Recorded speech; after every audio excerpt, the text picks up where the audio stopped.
la vie d'un chevalier. Donc, parce que le deuxième frère, lui, va aussi apprendre le métier de chevalier, mais avec son père. Il ne va pas être placé ailleurs.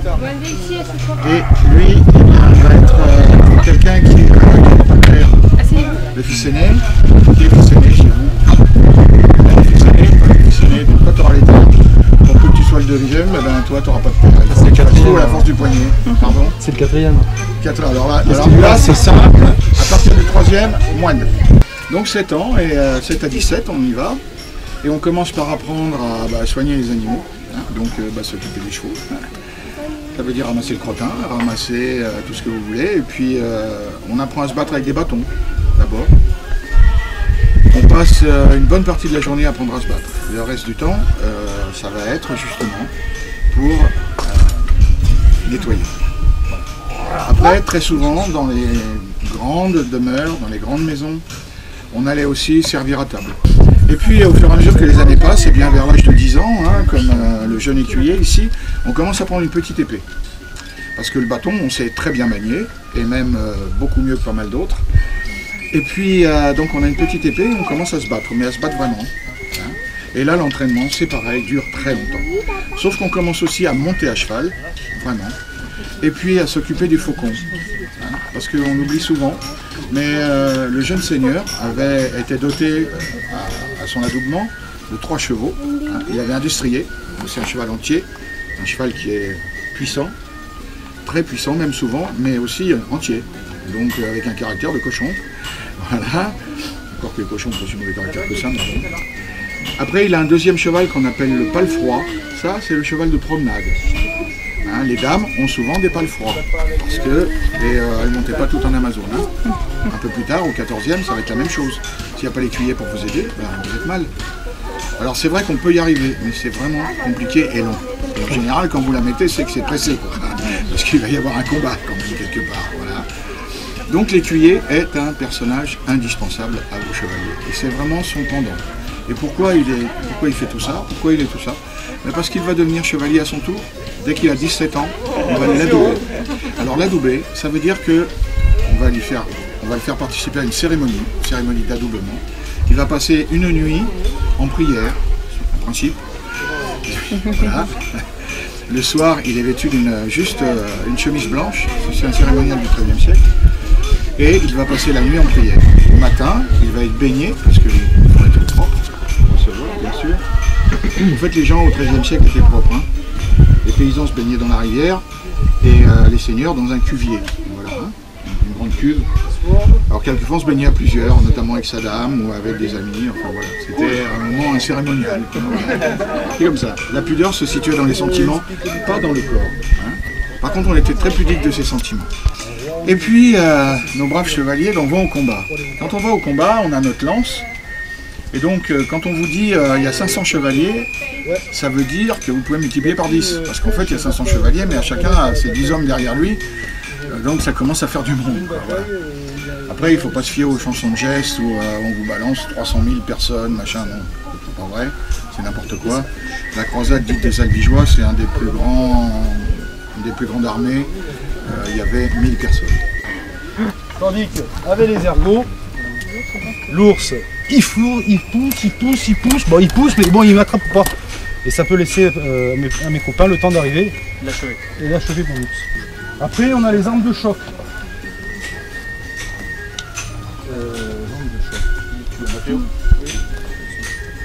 Donc on va commencer par celui-ci. C'est un outil pareil. D'ailleurs ils sont en train de... C'est l'outil du tailleur de pierre. Donc là ça a été emmanché avec un manche beaucoup plus long de façon à avoir beaucoup plus d'inertie. Et ça s'appelle un bec de Courbin. Donc le bec de Courbin avait le côté pointu qui tue, le côté moins pointu qui tue presque. Le côté pointu il servait à traverser les casques. Il y a des fouilles qui ont été faites, on a retrouvé des casques avec des trous de 2 cm, des carrés de 2 cm qui correspondent étrangement à la forme qu'ils pouvaient avoir là. Et le côté qui tue moins, en fait, servait surtout, principalement, à déformer les articulations, les protections. De façon, en ayant la jambe bloquée, je suis beaucoup plus vulnérable sur le champ de bataille. Après on a une arme de choc, ça s'appelle un tinel. Le tinel en fait est un dérivé du bâton du tavernier, qui à l'origine n'avait pas tous ses picots, il n'en avait qu'un, qui servait à mettre le tonneau en perce. Et une fois que le tonneau était terminé, on pouvait rentrer le tinel dedans, on le portait et on allait à la cave en chercher un autre. Donc là, lui, ce qu'il a fait le tavernier avec son bâton qui était certes, pour on va dire les affaires courantes et les poivreaux qui ne voulaient pas partir, était très convaincant, mais à la guerre, il en manquait un peu. Donc il a fait rajouter d'autres points qui lui permettaient de venir chercher les côtes de maille, tourner et tirer, de façon à pouvoir, on va dire, créer des ouvertures et derrière, fais gaffe à mes doigts.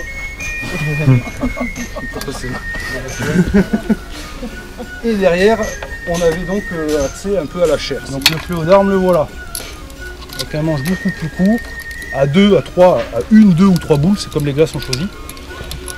Les boules, normalement, il faut imaginer que c'est pareil que le tinel, elles sont des pics un peu partout. Et nous on n'a pas mis parce que sinon c'est pas mal. Et on utilisait ça donc sur des écus principalement. Alors non pas comme on voit dans les films. Vous allez bien. Ça n'a pas d'effet. C'est facile, vous pouvez rester des heures. voilà. Donc du coup, en fait, ça c'est qui. Vous avez vu que la partie ici, elle est toute ferrée. En fait, on arrivait taper sur les clous. Les boules poursuivaient leur course irrémédiable vers la chair. Qui permettait de casser la main, le poignet, l'avant-bras, les pointes se planter dans la chair. Donc mon adversaire est en face de moi. Voilà. Et après je peux tirer. Et là les copains avec les armes d'ast. Les armes d'ast, je vous ai parlé tout à l'heure de ce petit crochet qui pouvait servir soit à attraper les écus, ou si j'avais 2 écus en face de moi, je pouvais rentrer, pousser et continuer et tirer. Et derrière, les autres étaient là. Ce petit crochet avait donc cette utilité et aussi l'utilité de désarçonner le chevalier de façon à l'amener au sol pour pouvoir le capturer et demander une rançon. Les premiers casques, ce qu'on appelle une cervelière. Donc comme son nom l'indique, en fait ça sert à protéger la partie où il y a le cerveau. Parce qu'au début, ça c'est les premiers casques, c'est le casque normand, les Vikings avaient ce genre de casque aussi. Les techniques de combat étaient assez sommaires, les épées étaient lourdes, donc c'était beaucoup des coups en tête. Après évolution, les armes deviennent un peu plus légères, donc qui permettent beaucoup plus de dextérité et de maniabilité. Donc on rajoute sur le cervelière un nasal qui va servir à protéger les oreilles. Non. Les yeux.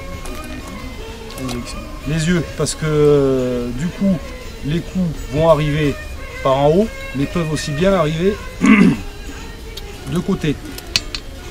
Le nasal, lui, va lui casser le nez, parce que ça va reculer, mais sa vision restera intacte. 14e siècle, le bassinet. Bassinet, donc. Voilà. Qui est un casque. Alors l'évolution, c'est qu'il a un peu la forme de la cervelière, seulement il descend plus dans le cou pour protéger les coups de derrière. Sur ses rivets, on pouvait y trouver une lanière de cuir sur laquelle était accrochée de la maille qui retombait sur les épaules aussi, qui passait devant. Là. Donc avec une protection intégrale de la tête. Et en mode combat, paf, on fermait la visière, donc alors là, protection totale. Le souci entre une cervelière à nasale et ça, c'est la visu. Beaucoup moins de visu, surtout sur les coups en bas, mais ça c'est donc 14e siècle. Et il y a déjà l'apparition des plaques articulées où on a les jambes entières qui sont protégées de fer. Donc on craint un peu moins. Et ça c'est donc un homme. Ça s'il y en avait déjà pendant les croisades, les premières croisades il y en avait. Donc casque de chevalier, donc un homme à cheval. Donc lui n'a pas besoin d'avoir la forme ogivale, parce que théoriquement il ne prend pas de coup en tête.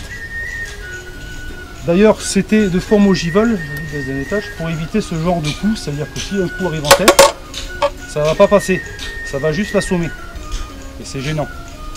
Perdre deux cervicales à chaque coup, ça fait mal. Donc, chevalier à cheval, avec un facial qui vous protège bien le visage. Et petite évolution sur celui-ci, c'est ce petit bourrelet qui est sous l'œil, qui en fait a toute son importance, c'est pour éviter que les coups venant d'en bas, soit les armes d'as, soit les épées, puissent rentrer dans la partie où il y a l'œil.